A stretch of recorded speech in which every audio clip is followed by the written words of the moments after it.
Naiwe kuzi? Mama. Ngani matambudziko ababa naiwe? Aonekwa mama. Saka baba watenda? Ndatadza ndaenda ukenza witness.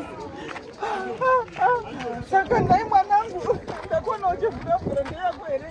Ndiyangu mama, ndakazotengawo. Wakatenga mota? Mama, ndakatenga. Wakatotenga babako? Ndakatenga vasati. Unonyeka? Wakaitenga mari? Unonyeka? Shuwa mama. Wakaiwana kuti 4,000? Mama, kuinga ndinoshanda wani. Toruka musoro, ndinotengesa mapero, ndinomhanya izvo zvinokazara mawiki mutu. Waneba?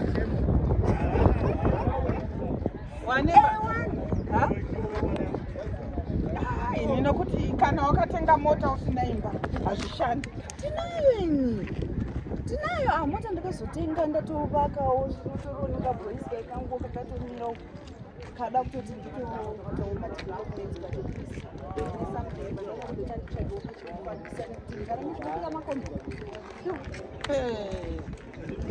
Saka izvozvi mune vanhu veminyo vari kubatwa maoko emo.